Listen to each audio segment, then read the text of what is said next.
Muy buenos días, muy buenas tardes o muy buenas noches. Bienvenidos a un nuevo programa de Mano a Mano. Mi nombre es Rodrigo Xavi González, estoy en Argentina y comenzamos de la siguiente manera. Todas las semanas, ya lo sabes tú, hay un espacio que te lleva a la luz. Rodrigo Xavi González al mando, te abre las puertas de saber apicultor. Conferencias, charlas sin igual, las mentes más brillantes a nivel mundial. Investigación y experiencias reales. Conéctate y aprende cosas esenciales. Mano a mano, no te lo puedes perder. En vivo cada semana vas a aprender. Avance, ciencia y acción. Apicultura con la capa con pasión, no traición. Rodrigo te innovación. Mano a mano es la revolución.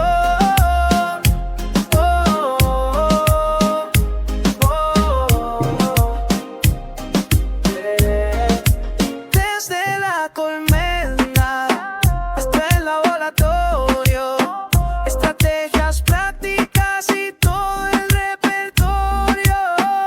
Expertos que comparten su visión, una comunidad con el mismo corazón. Mano a mano, no te lo puedes perder. En vivo cada semana vas a crecer. Sintoniza, toma el control del futuro apícola, su evolución. Rodrigo te espera con información.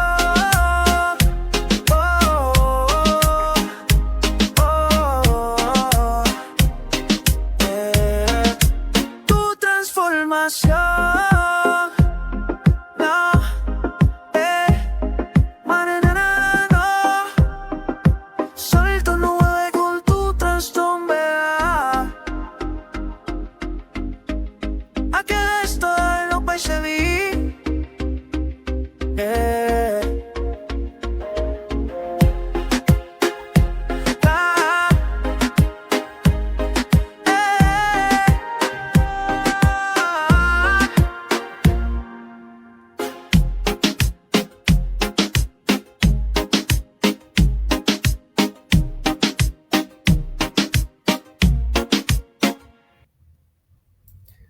Bueno, muy buenas noches a todos y bueno, bienvenidos. Y estamos hoy y nos trasladamos a México y estamos con la doctora Ixel Alcalá. Muy buenas tardes en México, muy buenas noches acá en Argentina. ¿Cómo le va, doctora?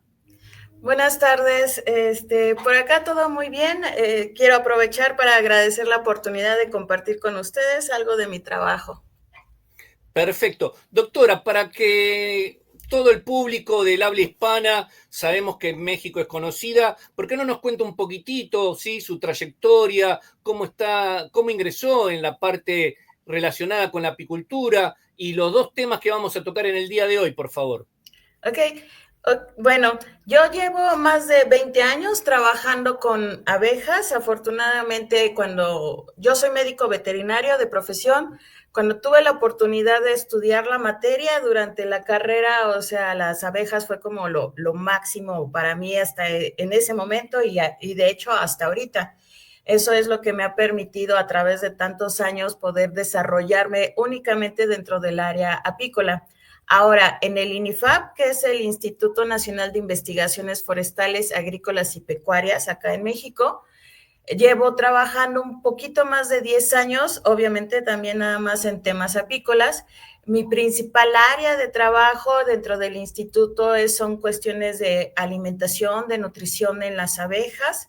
También he tenido la oportunidad de trabajar con los productos de la colmena y ver los componentes bioactivos que tienen. Y de hecho, parte de la información que les voy a compartir en este momento es de ese trabajo, específicamente de los productos de las colmenas y los beneficios que nos pueden dar al consumirlos. Eso para el caso de propóleo y bueno, pues para el caso de polen vamos a ver algo de buenas prácticas en el uso del polen.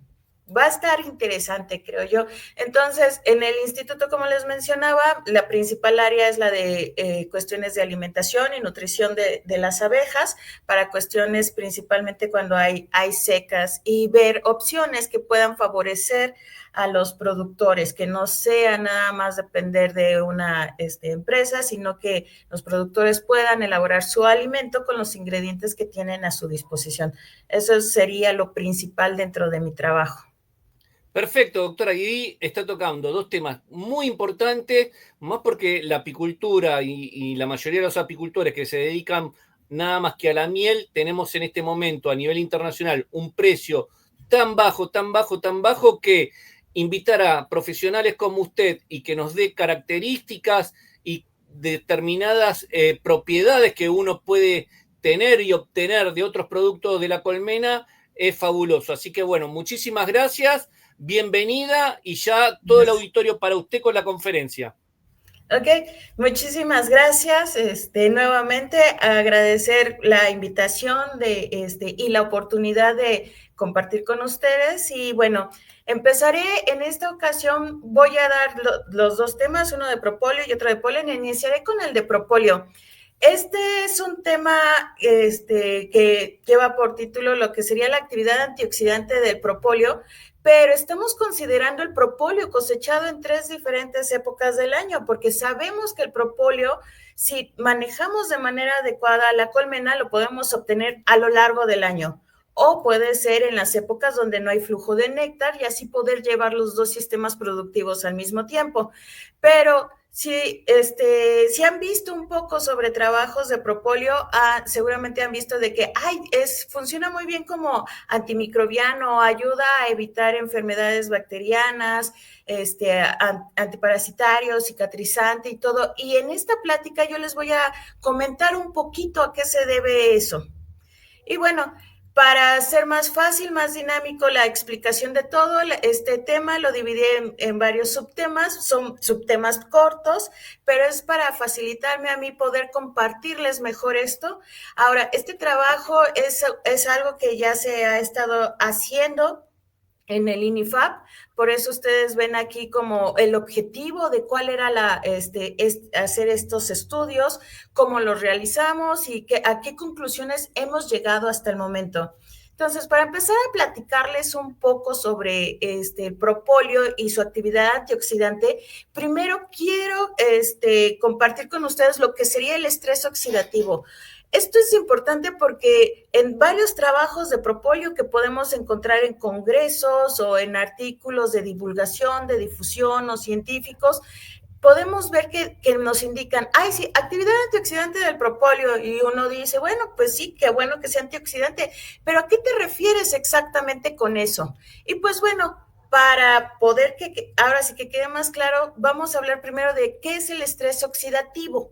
El estrés oxidativo es un desbalance entre los antioxidantes y radicales libres en cualquier organismo. Ahora sí, tanto en las abejas como en los perros, como en nosotros, cualquier organismo, tenemos radicales libres de manera natural y tenemos antioxidantes de manera natural.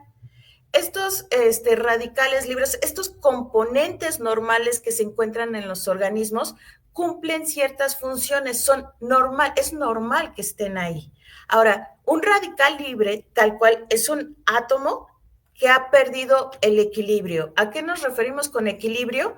A que ha perdido uno de sus electrones en la órbita. Por eso ustedes ven aquí esta imagen como un átomo que ya perdió, tiene este tachecito, perdió uno de los electrones. Eso hace que se vuelva un radical libre. Ahora, este radical libre va a ocasionarme daño, pero entonces nuestro cuerpo brillantemente tiene algo que los controla, que son los antioxidantes. ¿Qué pasa cuando hay muchos radicales libres en el organismo? Cuando mi cuerpo no puede controlarlos, cuando no hay suficientes antioxidantes, pues se da lo que se conoce como estrés oxidativo. Ahora, un estrés oxidativo es cuando se generan muchos radicales libres y el cuerpo no los puede controlar. y está asociado a la presencia, a la formación de muchas enfermedades, como pueden ser enfermedades cardiovasculares, Alzheimer, hepatitis, hipertensión, diabetes, colitis, a muchísimas enfermedades. Ahora, el que esté el cuerpo en una situación de estrés oxidativo va a provocar estas enfermedades, pero debemos de estar conscientes que también hay otros factores, por ejemplo, que provocan la diabetes o que provocan la enfermedad o el Alzheimer. O sea, eso ahora sí que es multifactorial. Y dentro de uno de estos factores es el exceso de radicales libres que mi cuerpo no puede controlar. Como yo les decía, los antioxidantes nosotros los tenemos de manera natural para controlar estos radicales libres. Pero ¿qué pasa si yo aparte estoy en un ambiente que hace que haya más radicales libres? Pues obviamente mis antioxidantes no van a poder con todo. ¿Qué ambientes pueden hacer que haya un exceso de radicales libres? Por ejemplo, el fumar, el beber, la contaminación ambiental, la exposición a rayos ultravioleta, los contaminantes tóxicos, las radiaciones. Entonces, no solo es el hecho de que el cuerpo no lo puede controlar, si yo me someto a estas situaciones, mi cuerpo, cualquier organismo va a estar en un gran estrés oxidativo y va a ser más fácil que se desarrollen estas enfermedades. Nuevamente, estas enfermedades no solo se presentan por el estrés oxidativo, pero sí se potencializan. Ahora, yo les comenté, nuestro organismo brillantemente tiene forma de evitar estos problemas porque genera antioxidantes. O sea, nosotros en este momento, en cualquier parte del mundo, estamos generando antioxidantes de manera natural. ¿Qué es un antioxidante? Es una sustancia que protege a una célula del organismo del daño que ocasiona un radical libre. Y aquí lo podemos ver de una manera muy simple. Yo tengo una célula que está formada por átomos, pero llega un radical libre, que es lo que les digo, es este átomo que ha perdido un electrón, que se encuentra en desequilibrio. ¿Y qué va a hacer este radical? Va a querer robar el electrón de una célula, de un átomo saludable. ¿Por qué? Pues porque no está en equilibrio, tal cual. Y cuando roba este electrón, la célula se ve afectada y esto puede ocasionar daño celular y es lo que ocasionan las enfermedades que les acabo de comentar. Los antioxidantes son, ahora sí que son los buenos de la película. Ellos dicen, no, mira, no se lo robes a un átomo saludable, yo te doy uno. O sea, ellos dan ese electrón que le falta al radical, o sea, se lo dan. Y entonces este radical se vuelve feliz porque es un átomo saludable nuevamente y la célula no sufre este proceso de desnaturalización o de muerte. Esa es la función de los antioxidantes. Así de... Perfecto, doctora, y en esto donde usted nos habló sobre estas enfermedades, ¿también incluiría el tema del cáncer? ¿Trabajaría de la misma manera o estamos hablando de este tipo de enfermedades y el tema de radicales y el cáncer es de otra forma? No, de hecho, sí se ha visto, sí hay estudios que han visto el efecto ahora sí, de la presencia de radicales libres con asociados al cáncer. O sea, estas enfermedades son solo unas cuantas de todas las que pueden verse potencializadas o que se desarrollen debido al estrés oxidativo. Nuevamente quiero remarcar que el hecho de que el organismo esté en estrés oxidativo no significa que solo eso va a ocasionar que el individuo tenga diabetes. Sabemos que la diabetes, hay factores genéticos, factores de comportamiento, nuestra dieta, pero si aparte le sumamos la parte de estrés oxidativo, pues las cosas se empeoran, ¿no? Perfecto, continuamos. Ok, entonces ya vimos que es un antioxidante, que es un radical y yo les decía, el cuerpo los produce de manera natural. Por eso tenemos aquí antioxidantes endógenos, pero también podemos conseguir estos antioxidantes de manera exógena, o sea, a través del alimento. Los podemos consumir o los podemos, por ejemplo, utilizar en cremas. O sea, esos serían los antioxidantes exógenos y es aquí dónde entra el propóleo, porque van a decir, bueno, y todo esto, ¿dónde está el propóleo? Pues es que yo necesitaba tratar de compartirles por qué es tan importante la cuestión de los antioxidantes que tiene el propóleo. Sin embargo, ¿cómo sabemos que el propóleo o cualquier otra sustancia puede tener esta actividad antioxidante que me interesa? Para eso tenemos que hacer pruebas en laboratorio, que son conocidas como pruebas antioxidantes in vitro, o sea, en equipos de laboratorio. Y tal cual lo que nosotros vemos aquí es que trabajamos con sustancias que tienen un color con naturaleza radical, ahora sí como y que... Continuamos. Ok, ¿continúa así? Sí. Ah, perfecto. Bueno, entonces les estaba platicando sobre la cantidad de estos componentes que pueden otorgar el beneficio y que se obtienen directamente de las plantas. Entonces, las plantas lo producen por situaciones de estrés, como puede ser la radiación, la sequía, la salinidad, la presencia de depredadores, lesiones o protección contra patógenos. De estos componentes se ha visto que está asociado al sabor desagradable de algunas plantas que se ha desarrollado a lo largo de procesos evolutivos.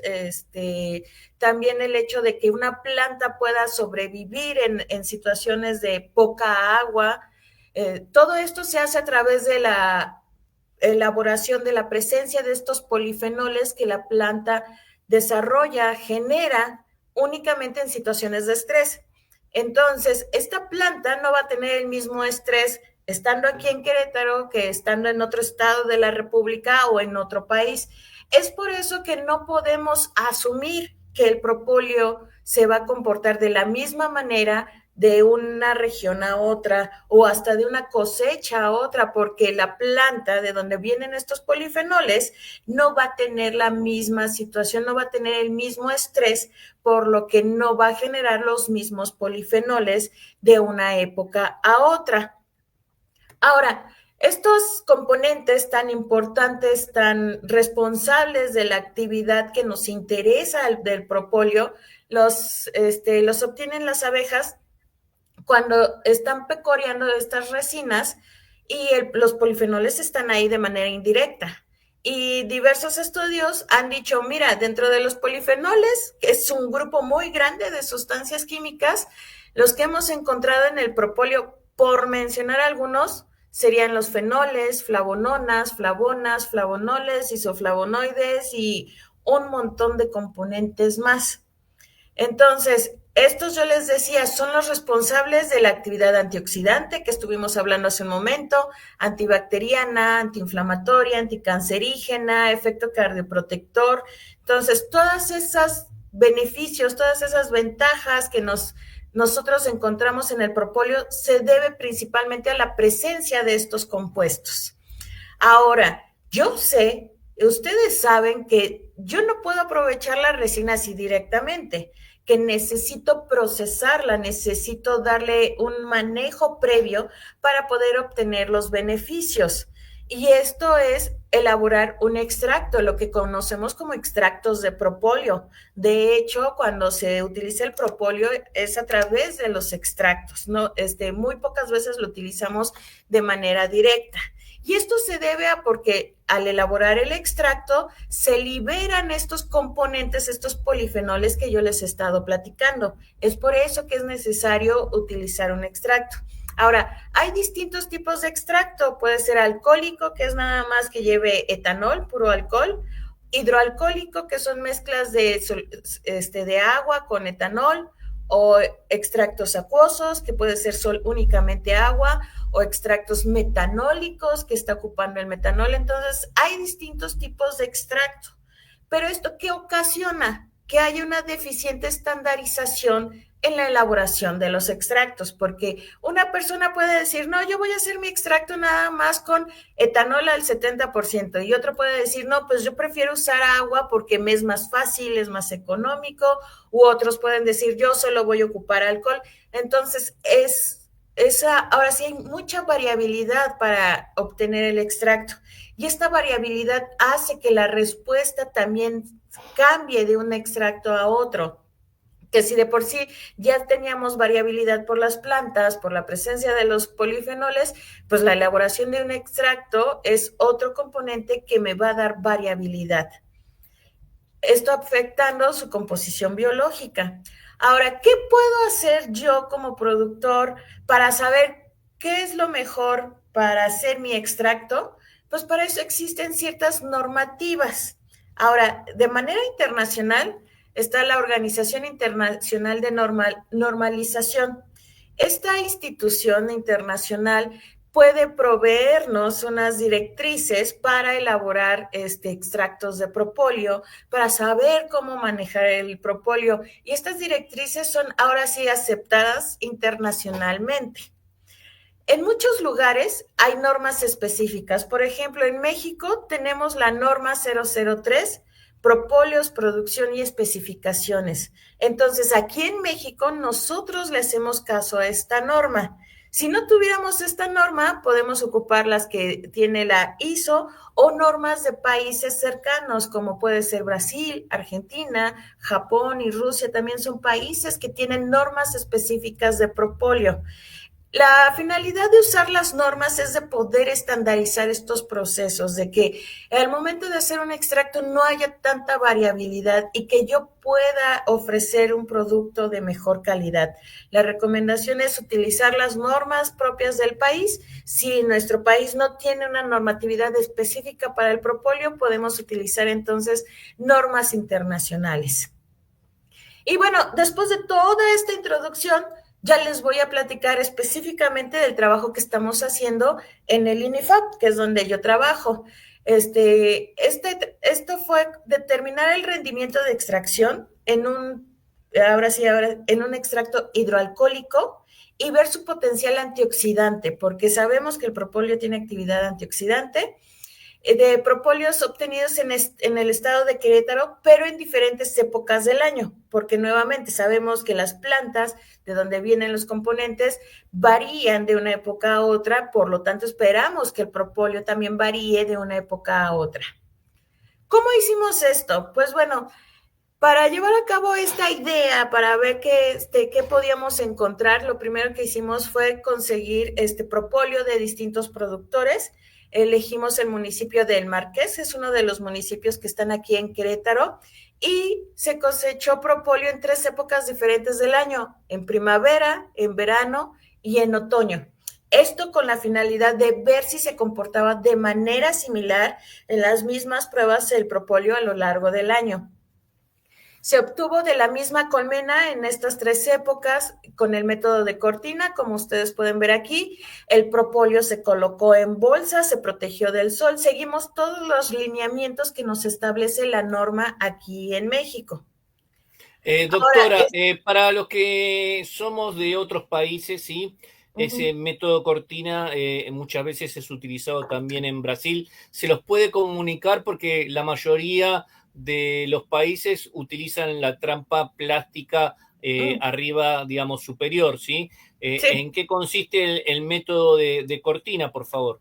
Ok, el método de Cortina consiste en hacer una separación entre la cámara de cría, que sería esta parte, y el alza, una pequeña separación, para que las abejas tengan el estímulo de traer propóleo para sellar esta grieta, por así decirlo. Ustedes pueden ver aquí cómo ya está siendo sellada con el propóleo. Escogimos este método porque nuestra perspectiva fue que era una metodología que, aparte de que lo acepta la norma mexicana, es una metodología que cualquier productor puede hacer en cualquier lugar sin necesidad de un equipo especial. Están, como mencionó, la malla de plástico, que es uno también que se utiliza aquí en México, pero nuestra perspectiva fue: el método de Cortina no necesita equipo extra, no le va a generar al productor un gasto extra, y lo pueden hacer pues en todas sus colmenas sin ningún manejo exacerbado, ¿no? Excesivo. Entonces es nada más crear una pequeña separación entre la alza y la cámara de cría, que las abejas van a intentar llenar. Luego este propóleo se raspa como con la ayuda de una cuña y lo colocamos en bolsas protegidas del sol. este propóleo lo llevamos ya aquí al instituto, a los laboratorios, y seguimos, como les decía, la norma de México. Esta norma me dice, pues tienes que limpiarlo, quitar todos los restos, porque sabemos que el propóleo, pues obviamente al estarlo raspando, y el mismo método de cortina es una de las desventajas que tiene, que al rasparlo podemos llevarnos alguna abeja que iba pasando por ahí, un poco de madera de la cámara de cría, al estar expuesto al ambiente del apiario puede caerle tierra, puede caerle un poco de viruta, entonces es obligatorio limpiarlo. Esa es una de las desventajas del método de cortina, ¿no? Pero esto se hizo con la ayuda así de unas pinzas, se congeló tal cual el propóleo, porque sabemos que el propóleo cuando está frío es quebradizo, y entonces esto nos permitió pulverizarlo para poderlo limpiar de manera más eficiente. Ya que teníamos el propóleo listo, limpio, lo que hicimos fue, nuevamente, siguiendo la recomendación de la norma mexicana, esta nos dice, bueno, para hacer un extracto de propóleo tiene que ser en etanol al 70% en una proporción 1:3. Esto significa que por una parte de propóleo yo voy a poner 3 partes de alcohol al 70%.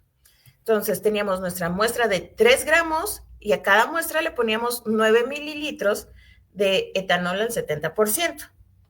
¿Podemos explicarle a los apicultores bien qué tipo de alcohol? Porque esto es primordial para todos los apicultores, sí, para que no cometan ningún error. Siempre cuando yo toco el tema de tinturas o a base de propóleo, no cometer errores, porque bueno, ya en Argentina hemos tenido un gran problema y después ha sido durante mucho tiempo el propóleo mal visto por varios países, ¿sí?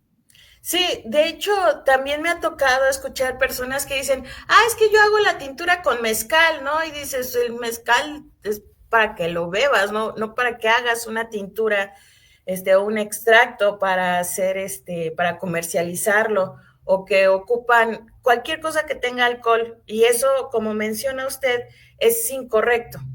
Aquí el etanol al 70% es el alcohol que se consigue en la farmacia. El alcohol comercial que se utiliza, por ejemplo, para cuestiones de heridas, para limpiar, para desinfectar, es el etanol que se utiliza.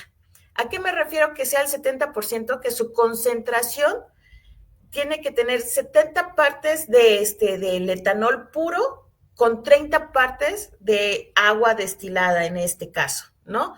Muchas veces el alcohol comercial aquí en México lo podemos conseguir al 90%, 96%, 80%, o sea, a distintos porcentajes. Si yo consigo el alcohol al 90%, pues lo rebajo hasta obtener al 70%. También a veces podemos conseguir directamente alcohol al 70%. Ahora sí, aquí lo que se necesita es un proveedor de confianza y leer la etiqueta que diga etanol y ver qué porcentaje tiene. Y dependiendo de ese porcentaje, yo lo tengo que llevar al 70%, que se hace esto con agua destilada. ¿Por qué agua destilada? Pues porque es la que tiene la menor cantidad de sustancias extras, o sea, como exceso de minerales o alguna otra sustancia que pueda tener el agua que nosotros no veamos. Entonces, nuevamente, es el alcohol que utilizamos para curaciones, para que se consigue en una farmacia. Hay que ver la etiqueta, ver en qué concentración está y de ahí llevarlo con agua destilada a una concentración del 70%. Cualquier otro líquido o bebida alcohólica no es recomendable, no se debe de utilizar, no para hacer extractos, no para hacer tinturas, no para comercializarlo. O sea, se puede cometer alguna equivocación, alguna adulteración, o acá en México ya se consideraría como una adulteración, porque tenemos la norma que nos indica etanol al 70%.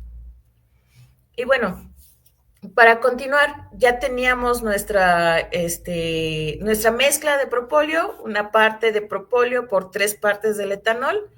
del alcohol al 70%, lo mezclamos, lo homogenizamos tal cual por 60 segundos, tal cual se agitó por 60 segundos, y si ustedes han tratado de diluir propóleo, saben perfectamente que no se diluye, que en realidad pues queda así como separado.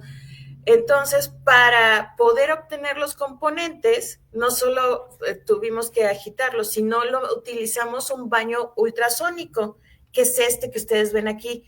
Utilizamos ese equipo porque la norma nos dice que podemos utilizarlo, pero la norma también dice, si lo tienes en agitación constante por 72 horas, vas a obtener resultados similares.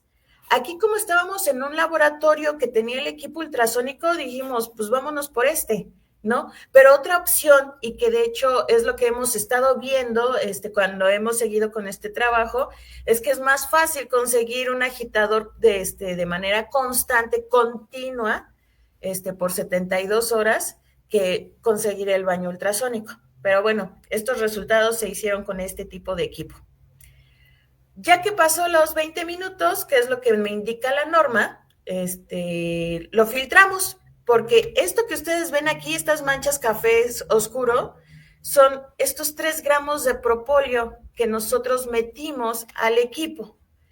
Y lo pesamos tal cual, llevamos esto, lo filtramos completamente, ya que se secó el papel filtro, que es la hojita blanca que ustedes ven aquí, lo pesamos, esto con la finalidad de ver el rendimiento, porque queríamos ver también si yo pongo 3 gramos de primavera, 3 gramos de verano y 3 gramos de otoño, ¿mantengo el mismo rendimiento o tal vez puedo obtener un mejor rendimiento en la época de otoño? Esa era una de las preguntas que nos hicimos y para eso fue que filtramos y pesamos estos papelitos, tal cual. Ahora, toda la información, todo lo que les compartí al principio de actividad antioxidante, nosotros lo resumimos aquí con estas pruebas que son pruebas in vitro, lo que yo les decía, las pruebas in vitro me dan una idea de lo que puede pasar en un organismo, lo que podría pasar si yo consumo este propóleo, ¿no? Lo primero fue, vamos a ver si tenemos polifenoles totales, esos componentes bioactivos que yo les decía, vienen de la planta, la abeja lo toma de manera indirecta, todo eso, pues nosotros podemos cuantificarlo a través de esta prueba, utilizando el reactivo Folin. Ahora, la actividad antioxidante lo medimos por una prueba que llamamos DPPH, otra que es ABTS y otra FRAP, tal cual. O sea, son 3 pruebas de laboratorio que me van a ayudar a ver si hay actividad de tipo antioxidante en esos propóleos que yo estaba utilizando, que yo estaba midiendo. ¿Qué fue lo que encontramos? Pues para los propóleos de primavera, verano y otoño, encontramos que no hay diferencia en el rendimiento, que no importaba la época, íbamos a obtener un rendimiento similar. Y dijimos, bueno, eso es bueno, ¿no? Porque significa que no interesa cuando yo coseche el propóleo, siempre voy a obtener el mismo rendimiento. ¿Dónde encontramos diferencias? Y esto es lo importante y lo que quiero que dejar aquí con ustedes. En todas hay actividad antioxidante. Hay en todas presencia de polifenoles, que son estos componentes tan importantes. Sin embargo, la respuesta no es la misma a lo largo del año. En primavera, verano y otoño hay diferencia. Por ejemplo, esos polifenoles que les digo son los responsables de la actividad del propóleo, fueron más altos en otoño.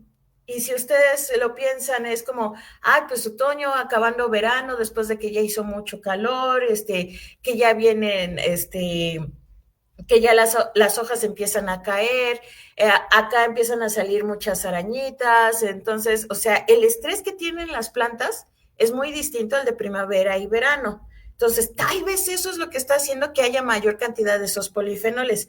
Es una suposición que nosotros pensamos que era la respuesta a por qué hay mayor cantidad de polifenoles en otoño. ¿Qué pasa con su actividad antioxidante? Pues encontramos que este es más grande en primavera y verano, que son cuando hay floraciones importantes acá en Querétaro. Entonces, en las épocas de primavera, principalmente en verano, vimos que hay una mayor actividad antioxidante cuando hay una mayor floración en campo, aquí en el estado.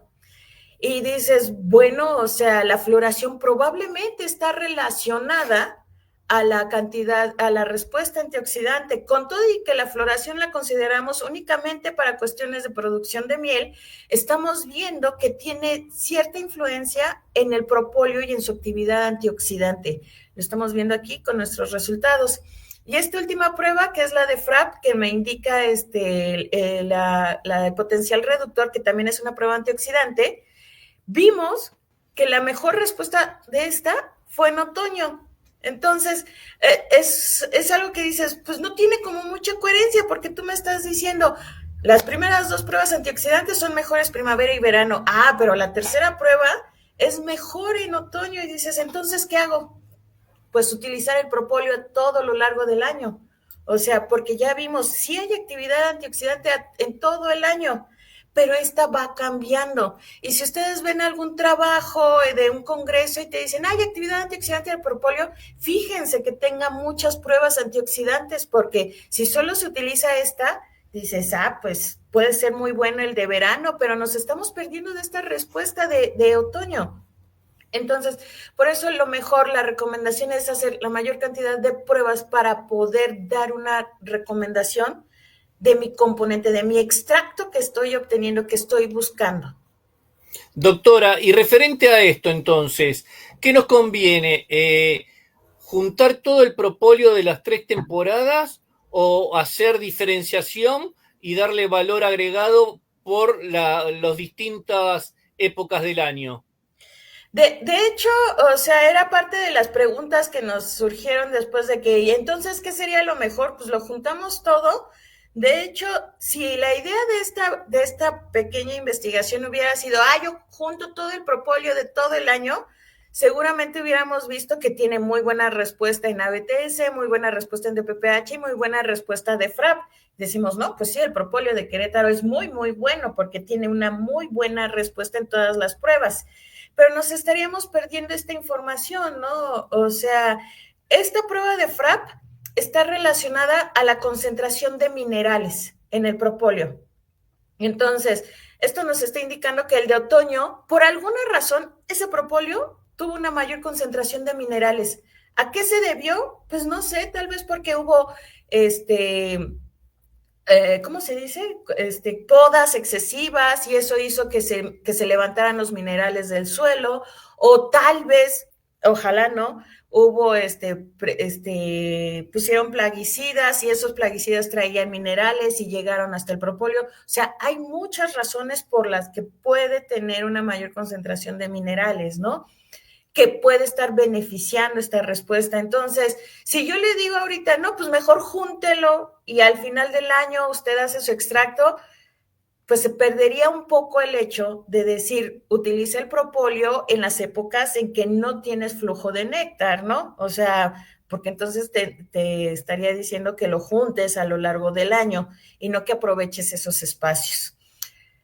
El decir, puedo hacer una diferenciación entre mi propóleo de primavera con mi propóleo de otoño, pues sí, pero es más complejo, o sea, es más gasto, es mayor cantidad de estudios, o sea, esto solo es una pequeña, o sea, es una información muy pequeña de todas las preguntas que nos salió con esto. La recomendación sería, pues, que aprovechen el propóleo, que lo transformen y sí que consideren que hay una actividad antioxidante que me puede ayudar a mí como este individuo, que me va a ayudar a controlar los radicales libres, que me puede ayudar en cuestiones de salud, pero no asumir que es el mismo propóleo que va a tener la misma respuesta de una época a otra, de un ciclo a otro, porque estamos viendo aquí que en estos, ahora sí que en este estudio no fue así y es necesario pues seguir midiendo a lo largo del tiempo para ver cómo se está comportando, porque nuevamente esto se debe a los componentes fenólicos que les estuve platicando y estos cambian dependiendo del estrés de la planta, o sea, hay muchas variables ahí involucradas como para que yo le diga, haz esto puntualmente, no es viable o este estudio no alcanza a llegar a eso. Perfecto. Y bueno, Para terminar esta parte de este pequeño trabajo del propóleo acá en Querétaro, pues, ¿qué concluimos? Pues que no, no hay problemas con cuestiones del rendimiento para el método de Cortina. Nuevamente hay que considerar que aquí usamos Cortina. El rendimiento tal vez sería diferente si ocupan la malla plástica o otro método como sería nada más el raspado de los bastidores de la cámara de cría. Pero en el caso de nuestro trabajo, donde utilizamos el método de Cortina, el rendimiento era similar. O sea, vamos a obtener la misma cantidad en primavera, verano y otoño. Pero hay que estar conscientes que la composición y su actividad biológica, en este caso el antioxidante, sí varía de una época a otra, por lo que no puedo asumir que se mantiene constante, que todo el tiempo va a ser maravilloso. O, por ejemplo, nosotros estuvimos trabajando con un propóleo que su respuesta era muy, muy baja, que no era de Querétaro, era de otro estado. Su respuesta antioxidante siempre fue muy baja. Y pensamos, pues igual y es que en ese momento las plantas no tenían tanto estrés y por eso no produjeron tantos componentes fenólicos. Y podemos decir, pues mala suerte para nosotros, pero qué bueno por la planta, ¿no? No estaba estresada y por eso no hay tanta respuesta. Entonces, depende de la perspectiva.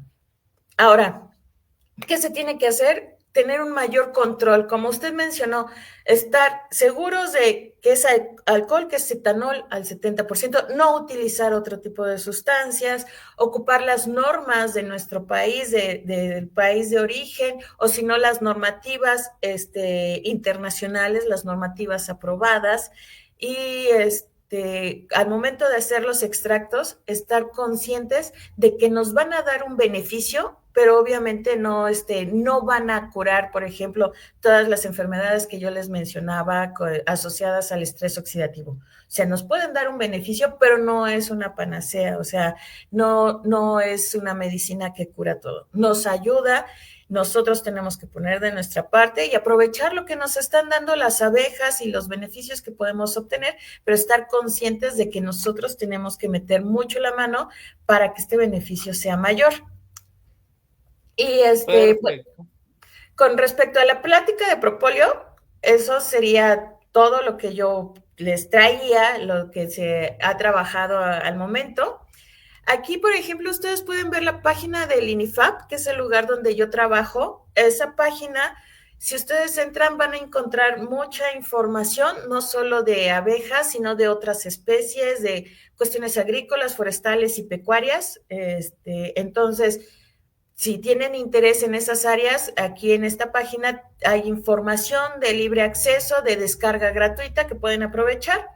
Y bueno, este es mi correo para cualquier cosa o duda, comentario que tengan, con gusto me pueden escribir. Y bueno, perfecto, yo les había platicado que eran dos pláticas, ¿no?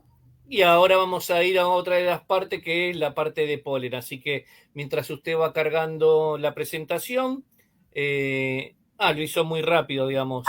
Pero no está. Es más rápido que yo queriendo hacer una introducción. Así que bueno, seguimos a todos, le decimos vayan compartiendo la conferencia del día de hoy. Es muy importante. Recuerden que estamos tratando en todos los programas de no enfocarnos nada más que en el tema de la miel. Estamos viendo el tema de otros productos de la colmena, en las cuales ustedes pueden sacar distinta información, que eso si lo van a agregar al momento de poder venderlo o en sus etiquetados, va a ser mucho mejor para darle un valor agregado. Y bueno, y ahora vamos a hablar un poquitito del polen, así que bueno, ahí arrancamos y la presentación de la segunda parte de esta conferencia. Claro, muchas gracias. Y bueno, ya les estuve compartiendo lo que estamos haciendo con el propóleo. Ahora este es un trabajo distinto que hemos estado haciendo con polen. Aquí trabajamos directamente con polen comercial del estado de Querétaro. También, al igual que la de propóleo, esta plática la dividí en distintos subtemas para facilitarme a mí el poder compartirles la información. Y Ya sabemos que estamos trabajando con y que todos ustedes son gente que conoce sobre las abejas y que conoce de sus productos, pero nada más una muy breve introducción del polen. ¿Qué es el polen? Sabemos que son pequeños granos muy finos que son producidas por algunas flores y que lo utilizan para cuestiones de reproducción. De hecho, en la cuestión de reproducción es donde llega la abeja, donde entra la parte de polinización, ¿no? Una característica interesante, peculiar, que llama la atención del polen, es que este es distinto de una flor a otra, que es como su huella dactilar en las personas. El polen es distinto de una floración a otra. Y aquí me tomé la libertad de poner fotos de un trabajo de un investigador externo que tomó las fotos de distintos, de polen de distintas plantas. Entonces, ustedes pueden ver de las formas tan variadas que tiene este alimento. Ahora, las abejas, ¿para qué quieren el polen? Pues lo quieren para producir su alimento. Si nosotros lo vemos fríamente, las abejas solo utilizan dos ingredientes para producir su alimento. Es el néctar y el polen. Y con eso se llevan toda la vida. Entonces, ¿qué hace la abeja con el polen? Elabora el pan de abeja. Sabemos que lo que consumen las abejas es pan de abeja, tal cual. Y este es el polen que ha sido almacenado y que ha pasado por un proceso de fermentación en el interior de la colmena. El pan de abeja tiene muchas similitudes con el polen, sobre todo nutricionalmente. Sin embargo, la ventaja del pan de abeja es que tiene una mayor digestibilidad, se puede aprovechar mejor los nutrientes en comparación con el polen. Esa es una de las principales diferencias y es el por qué las abejas lo fermentan para poder obtener mejor los nutrientes. Ahora, las abejas son muy brillantes, son muy inteligentes y se ha visto que cuando la abeja puede elegir, hay estudios que me indican que la abeja va a elegir el polen de todas las flores que tiene a su disposición, que tiene una mayor cantidad de proteína, o el polen que tiene una mayor concentración de aminoácidos esenciales. Ahora, la proteína y los aminoácidos son muy importantes para el desarrollo de cualquier organismo y las abejas, conscientes de eso, se ha visto que tienen esa capacidad de seleccionar el que tiene mayor cantidad de nutrientes. El polen también, como el propóleo que les estuve platicando, va a variar de una época a otra, de una zona geográfica a otra, de una floración a otra. Y otra característica que puede tener el polen y el pan de las abejas es que tiene bacterias benéficas, estas bacterias que consumen las abejas o que en algunos casos nosotros podemos consumir, que nos van a dar un beneficio a nuestra salud, a nuestra microbiota intestinal. Dentro de estas bacterias se ha visto que están lactobacillus, que estos los hemos escuchado, que están en el yogur. Están bacterias específicas para estos insectos como la Apilactobacilli, la Bombilactobacilli y Bifidobacterium, que también son bacterias que nosotros podemos consumir. Entonces, estas bacterias ácido lácticas, como se les conoce de manera general, las abejas las pueden encontrar a través del polen o del pan de abeja y son necesarias para una salud digestiva y un desarrollo adecuado de estos insectos. ¿Qué pasa con el polen desde nuestra perspectiva, desde nuestra perspectiva como productor? Pues yo quiero el polen para comercializarlo, ¿no? Entonces, ¿qué es lo que hago? Pues tal cual, espero a que las abejas vayan por el polen de las flores, lo pecoreen. Yo, mientras tanto, ya puse en mi apiario las trampas de polen para que cuando llegue la abeja, el polen caiga en mi trampa, lo saco, lo seco y hago este proceso de secado, o se tiene que hacer este proceso de secado para disminuir el riesgo de contaminación, para evitar que crezcan hongos, para evitar que germinen, para evitar problemas sanitarios. O sea, el proceso de secado, acá en México la norma nos dice que a 40 grados centígrados se tiene que hacer para cuestiones de buenas prácticas. Ya que lo sequé, lo puedo etiquetar, lo puedo envasar y lo puedo comercializar prácticamente sin ningún problema. Pero eso es lo que nos dice la norma, eso es lo que nos dicen que tenemos que hacer. Y de ahí viene el hecho de que yo pueda conseguir en un autoservicio, en una tienda, el polen para mi consumo. ¿Por qué? ¿Por qué me interesa tener polen? ¿Por qué me interesa consumir polen? Porque se ha visto que tiene un alto valor nutricional. Y esto está aquí como, tiene una gran cantidad de proteína que puede ir de un 7 a un 40% de pura proteína, o sea, es muchísima proteína. Tiene una gran cantidad de carbohidratos que va de un 13 a 55%, una gran cantidad de componentes lipídicos, de minerales, de vitaminas. Entonces, por eso el polen le dicen que es un perfecto suplemento alimenticio, que es un superalimento, porque puede obtener muchos beneficios al consumirlo. Perfecto, doctora. Ahora vamos para, si volvemos a la diapositiva anterior, ¿sí? Porque ahí ahora surgen un montón de preguntas de muchos apicultores y bueno, donde yo me incluyo, ¿sí? Estamos hablando, trampa de polen. ¿Qué trampa de polen ustedes están utilizando o en este estudio? ¿Trampa de piquera, trampa intermedia, trampa superior? En este caso, ahora sí que en el apiario que yo manejo, utilizamos una trampa de piquera que tiene su canastita, ahora sí, en la entrada. Entonces, las abejas en cuanto entran, me botan ahí el polen y lo puedo, sin abrir la colmena, yo puedo retirar la canasta, sin ningún inconveniente. Trabajo con gente de la universidad de acá y ellos ocupan una trampa de piso, en donde sí se tiene que hacer un poco más de manejo para retirar el polen. O sea, las abejas se ven un poquito más alteradas, no tanto, que en comparación con la trampa de la piquera.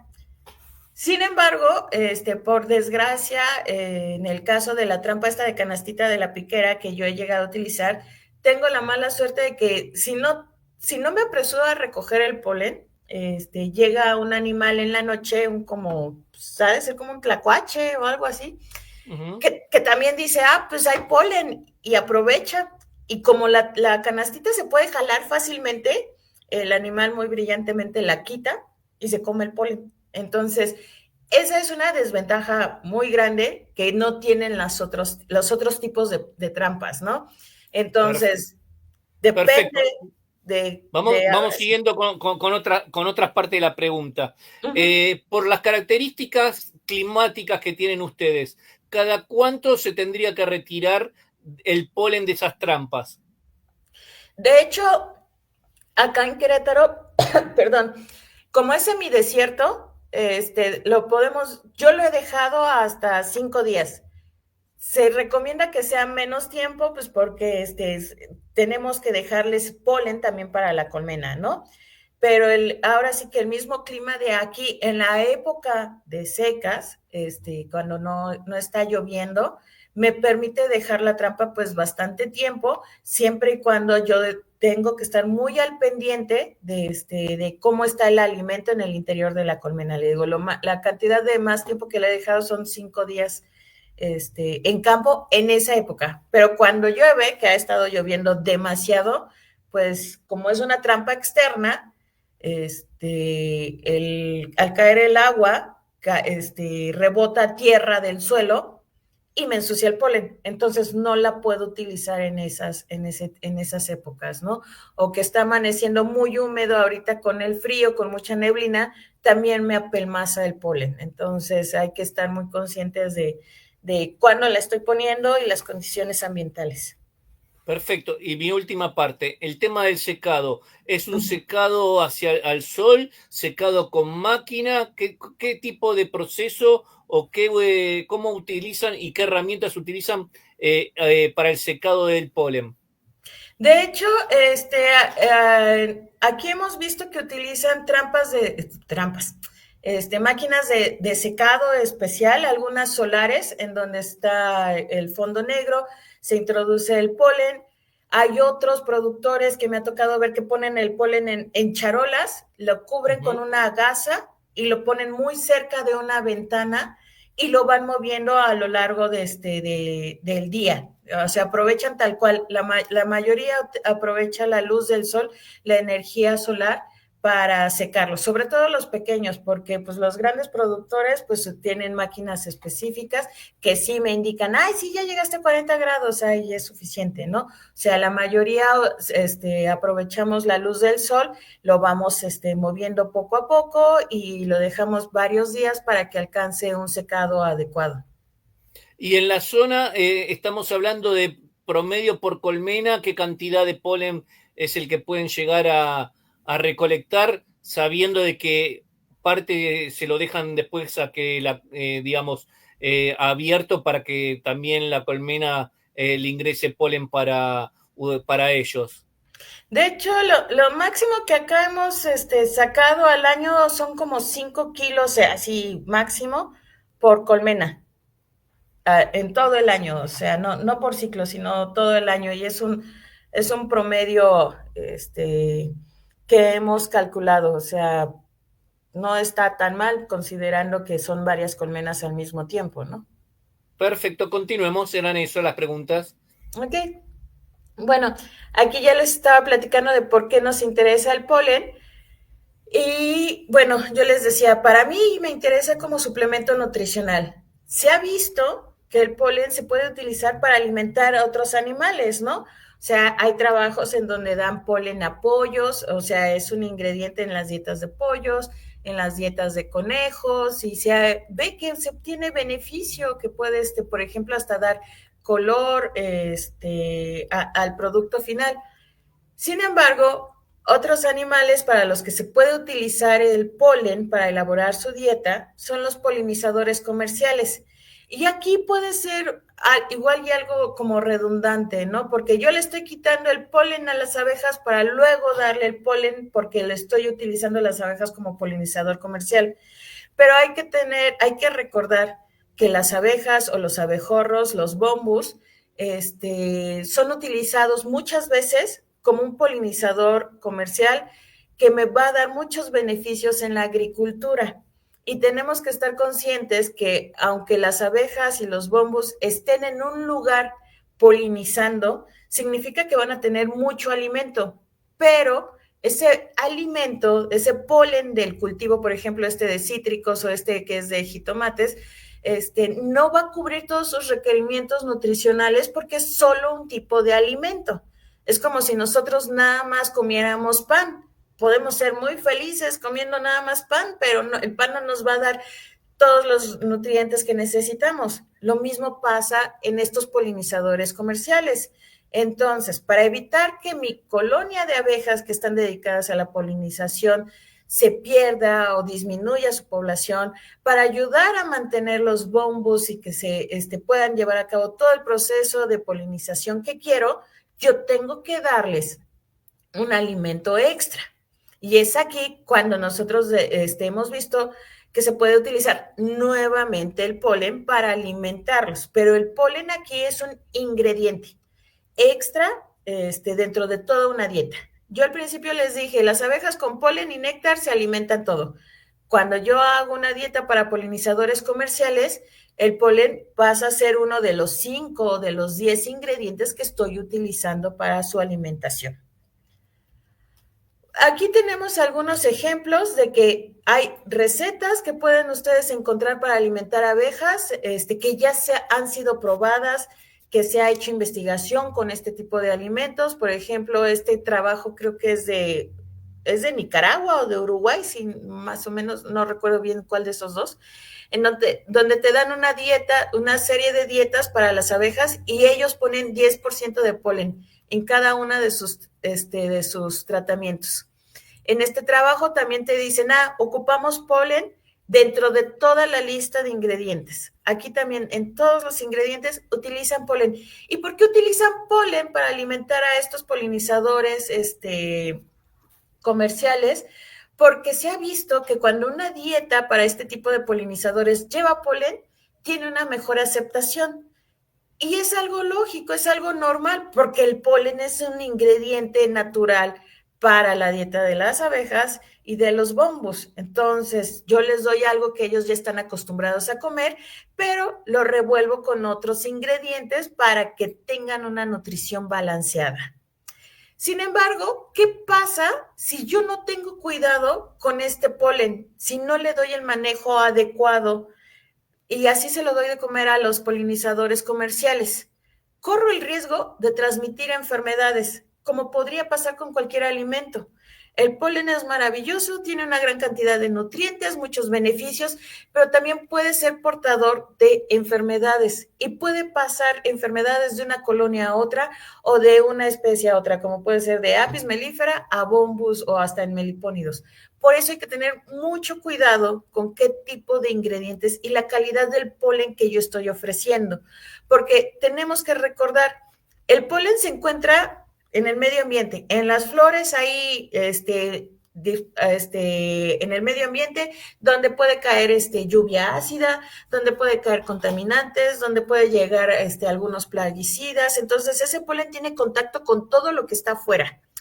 Luego llegan las abejas, lo manosean para llevárselo a la colmena, luego llegamos nosotros, ponemos nuestra trampa y en realidad, si lo ven fríamente, o sea, nosotros guardamos nuestras trampas en una bodega y la bodega muchas veces no es el lugar más estéril del mundo.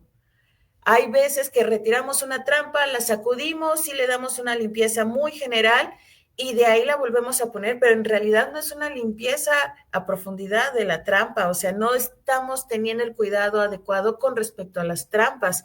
¿Y qué pasa cuando las trampas también tienen marcos de madera? Pues es más difícil limpiar las cuestiones que los instrumentos que tienen partes de madera. Entonces, hay que estar conscientes de eso, de que nosotros tenemos que tener mucho cuidado porque nosotros también podemos ser culpables de esta presencia de enfermedades en el polen.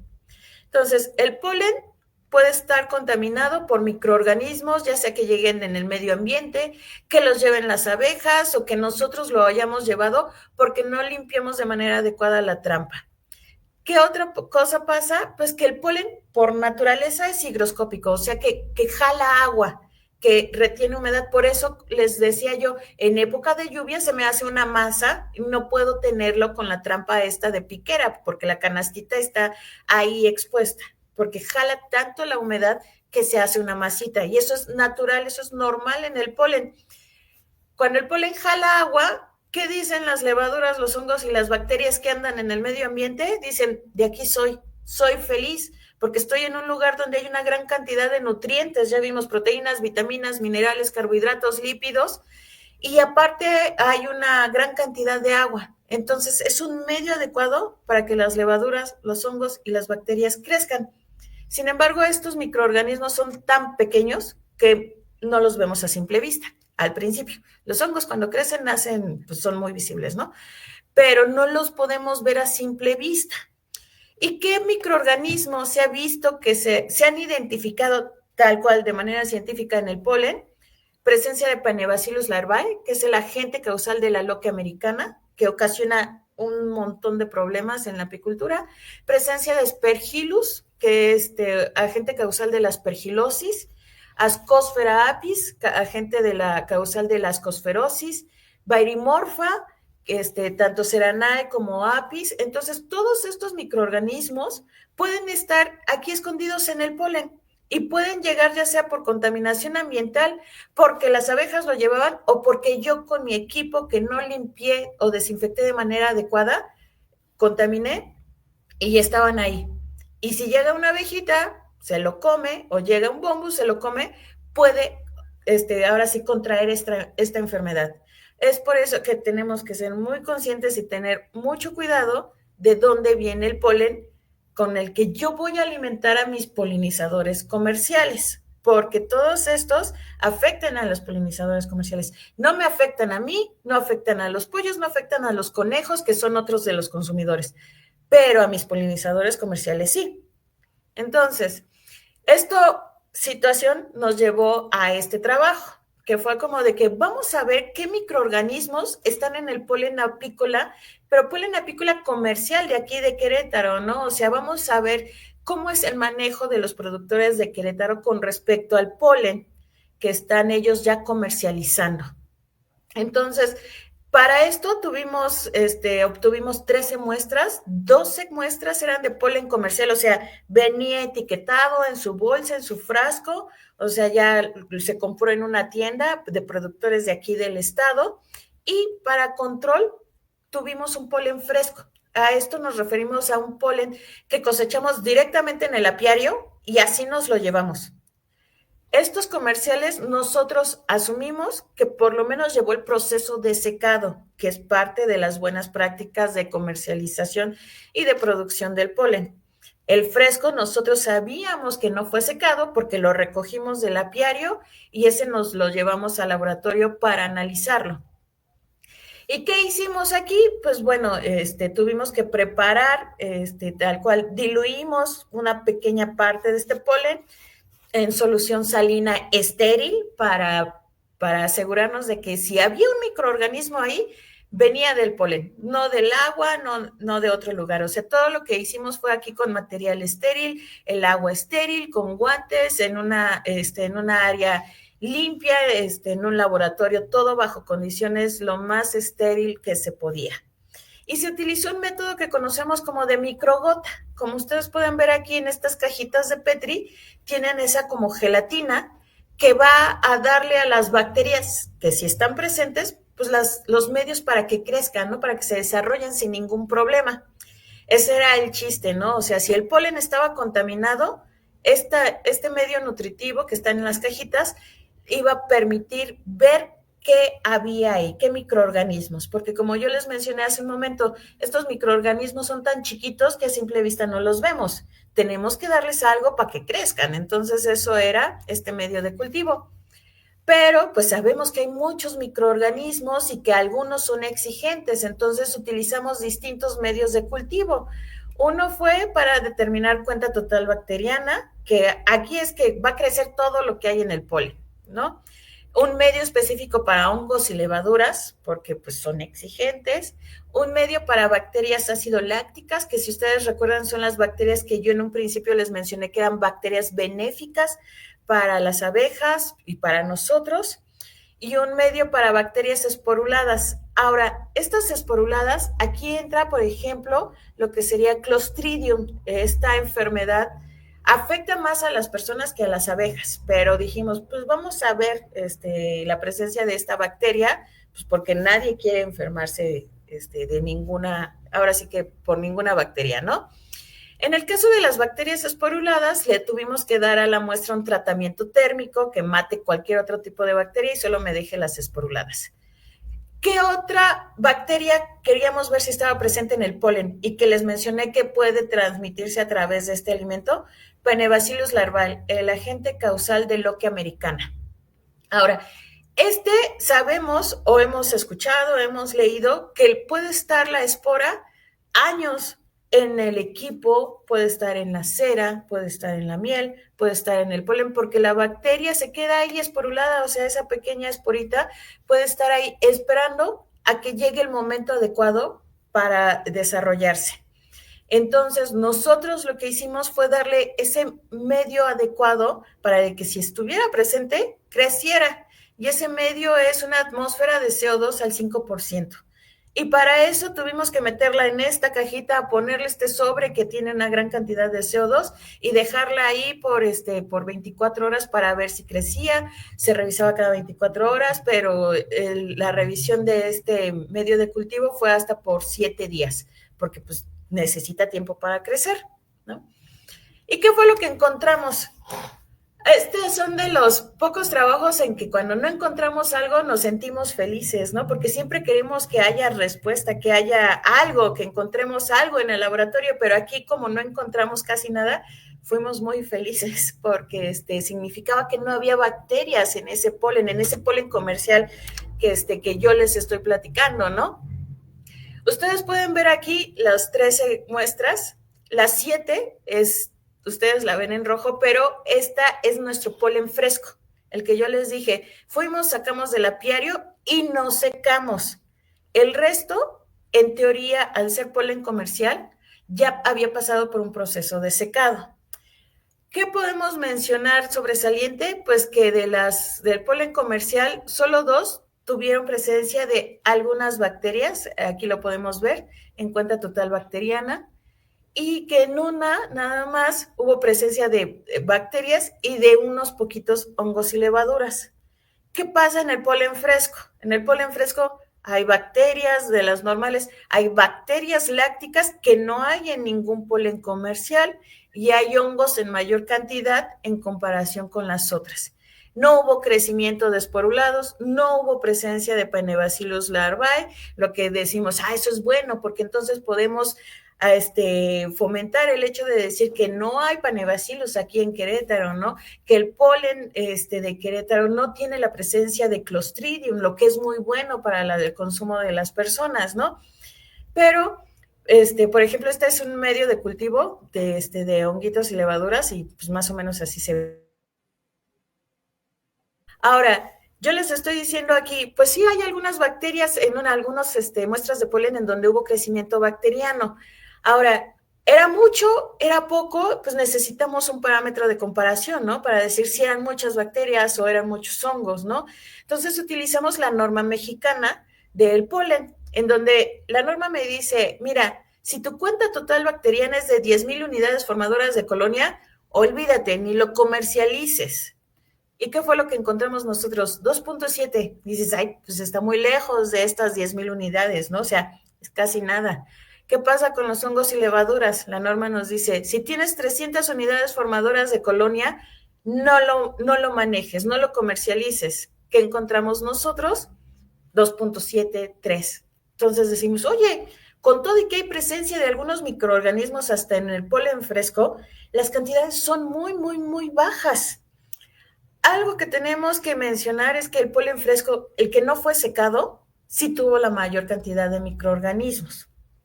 Como podemos ver, está cuenta total, ácidos lácticas y hongos y levaduras.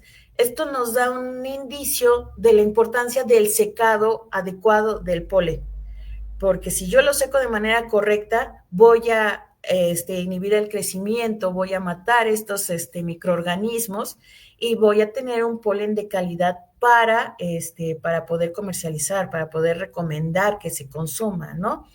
Y nuevamente, los valores eran tan bajos en nuestros resultados, en las que salieron positivas, que en realidad lo que pensamos es que fue contaminación al momento del manejo. O sea, en el caso de hongos y levaduras, sabemos que hay hongos en todos lados, en todo el ambiente. O sea, en la casa más limpia, si nosotros dejamos una fruta o un pan un montón de tiempo ahí, le van a crecer hongos. ¿Por qué? Porque están en el ambiente. O sea, es difícil erradicarlos por completo.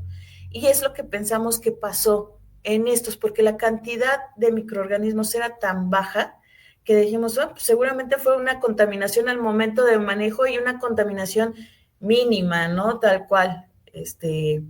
Y bueno, es lo que les estaba mencionando, la contaminación en hongos y levaduras, consideramos que fue una contaminación ambiental al momento del manejo. Algo importante, yo les decía, es que el polen, el pan de abeja, tiene bacterias acidolácticas que son importantes para nosotros, que nos ayuda a mejorar nuestra microbiota, que ayuda a las bacterias a digerir mejor el pan de abeja, que también les da beneficios en la salud de estos insectos. Pero las bacterias acidolácticas, según nuestros resultados, se pierden muy probablemente por el proceso de secado. Y esto lo asumimos porque, como ustedes pueden ver, la presencia solo de estas bacterias fue en el polen fresco, no en el polen comercial que sabemos que ya fue secado. Entonces, en el polen fresco están ahí esas bacterias, pero después de que se seca, se pierden estas bacterias. Esto nos indica que, pues sí, el secado de este alimento evita y destruye la mayoría de los microorganismos, incluyendo estos microorganismos benéficos. Lo que, pues, bueno, no todo es maravilloso en la vida, ¿no? O sea, perdemos estas bacterias, pero pues mejor perderlas a tener otras bacterias que nos puedan ocasionar enfermedades. Y algo nuevamente que quiero remarcar es que, sin importar si era polen fresco o comercial, no hubo presencia de Panebacillus larvae ni de bacterias esporuladas. Ahora, si no hay Panebacillus larvae, significa que si yo utilizo ese polen para alimentar a mis polinizadores comerciales, no corro el riesgo de transmitir esa enfermedad. Dices, pues eso es bueno, ¿no? Porque yo quiero mantener, estimular a mis abejas, a mis bombos, no quiero enfermarlos. ¿Cuáles fueron las conclusiones de este pequeño trabajo que realizamos aquí? Fue que aunque no medimos tal cual las buenas prácticas de producción de los productores, de manera indirecta, nosotros consideramos que tienen un manejo adecuado porque el crecimiento bacteriano fue muy bajo, o sea, están llevando a cabo de manera correcta las buenas prácticas de producción y eso es muy importante para los productores porque nos gusta escuchar que estamos haciendo las cosas bien.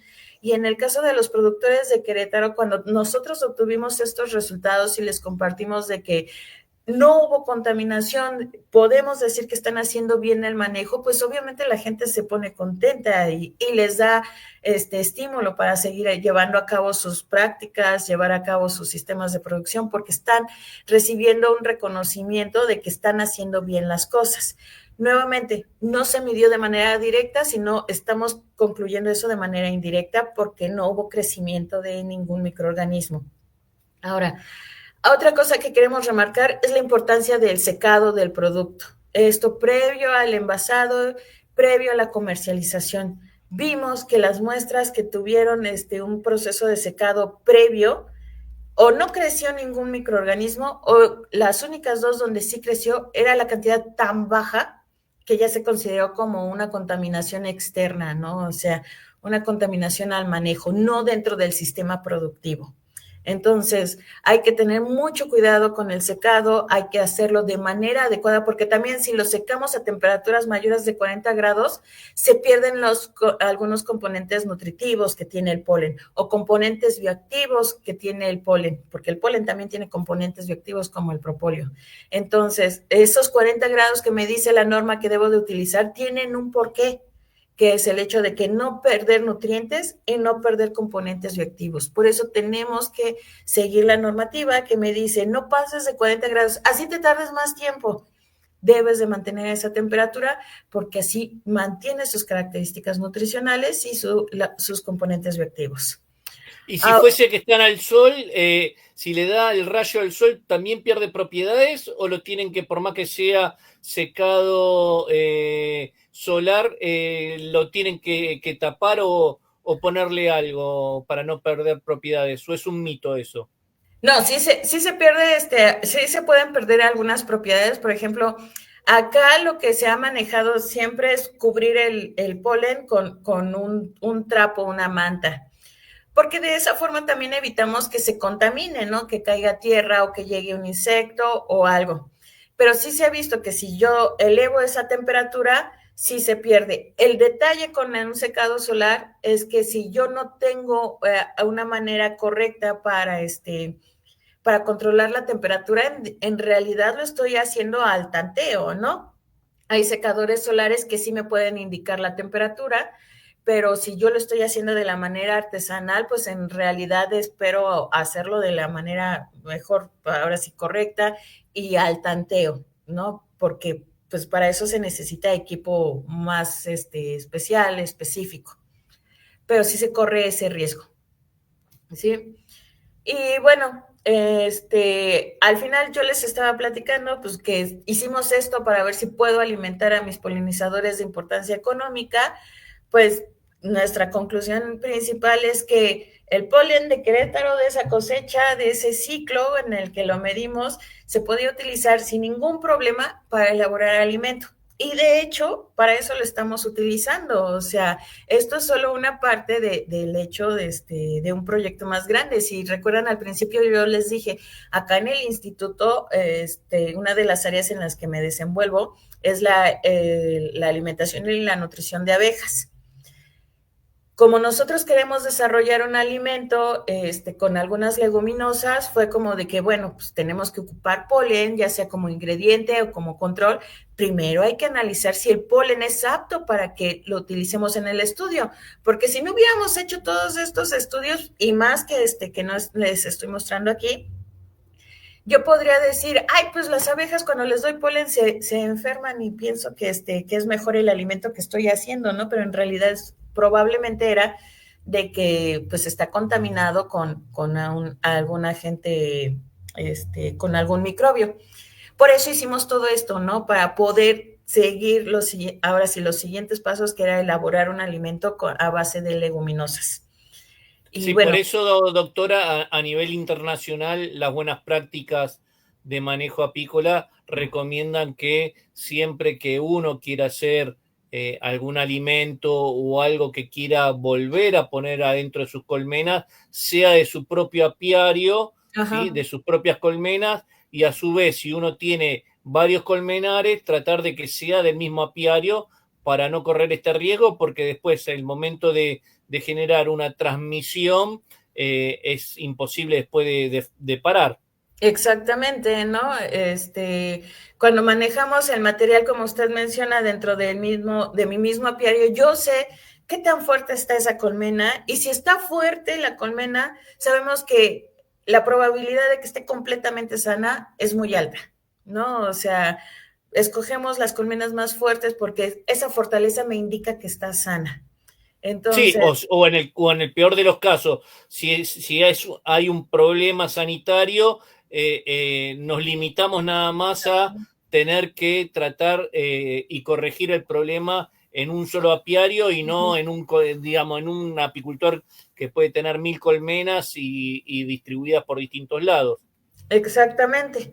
Aquí como se estaba iniciando el proyecto, pues no teníamos polen de nosotros como para decir, ay, este polen, sé que de las características, sé cómo, de dónde viene. O sea, estábamos iniciando y tenemos que comprarlo afuera, a fuerzas de personas externas. Entonces, ¿cómo aseguramos? Tuvimos que hacer este tipo de estudios, y nos sirvió también pues para mostrarles que los productores estaban llevando a cabo un muy buen manejo, para saber que no había Penebacillus larvae aquí, por lo menos en los apiarios de sus productores, que todo se estaba llevando de acuerdo a cuestiones de normatividad, y pues como les mencionaba, resaltar la importancia de un secado adecuado. Por ejemplo, hay un productor con el que luego trabajo, no seca el polen, o sea, lo cosecha y lo mete, por ejemplo, para elaborar chocolates. Entonces, la misma temperatura del chocolate, el mismo manejo, evita que si hay algún microorganismo, se reproduzca, ¿no? Eso es una forma en la que él aprovecha sin tener que secarlo. Sin embargo, si en el momento en que él diga, yo ya no voy a hacer chocolates y quiero vender un frasquito de polen, obligatoriamente va a tener que secarlo, porque si no, ese polen, uno va a abrir el frasco después de unas semanas y va a estar lleno de hongos, y no queremos eso, ¿no? Entonces, en ese caso, él soluciona el hecho de que no tengo un secador de polen, pero como lo utilizo para productos de cocina a altas temperaturas, con eso lo evito, le ha funcionado bien y todo sale sin ningún problema. Pero en el momento en que quiera vender así polen de manera directa, sí va a tener que modificar su manejo, porque va a ser obligatorio secar sí o sí, tan solo por el hecho de que es muy fácil que crezcan hongos en un alimento húmedo, ¿sí? Y Perfecto. bueno, esa era mi última diapositiva. Nuevamente aquí está la página del instituto y mi correo para cualquier cosa, o les digo, en la página del instituto hay mucha información de distintas especies agrícolas, forestales y pecuarias. Pueden obtener todo de manera gratuita, de que pueden descargarlo fácilmente. Entonces, para que tengan información y la quieran compartir en la página del INIFAP sin ningún problema. Perfecto, doctora, le agradecemos. Fueron dos temas muy, muy interesantes. Obviamente que los apicultores durante el fin de semana van a ver y van a ver los que no pudieron estar en el día de hoy. Igual fueron muchos. Le pido que se quede después de unos segunditos después de que terminemos el programa. A todos le decimos muchísimas gracias por haber participado en este mano a mano. Recuerden, los martes tenemos Entre Apicultores y seguimos apostando por la apicultura internacional, mundial y del habla hispana. Que tengan muy buenas noches todos. Buenas noches, hasta luego. Todas las semanas, ya lo sabes tú, hay un espacio que te lleva a la luz. Rodrigo Sabi González al mando, te abre las puertas de saber apicultor. Conferencias, charlas sin igual, las mentes más brillantes a nivel mundial. Investigación y experiencias reales. Conéctate y aprende cosas esenciales. Mano a mano, no te lo puedes perder. En vivo cada semana vas a aprender. Avance, ciencia y acción. Apicultura cruda, catapos, pasión, no traición. Código tuya, innovación. Mano a mano, es la revolución.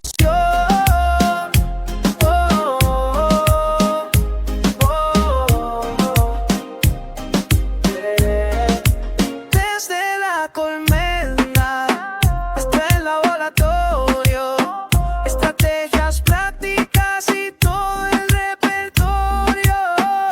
Expertos que comparten su visión, una comunidad con el mismo corazón. Mano a mano.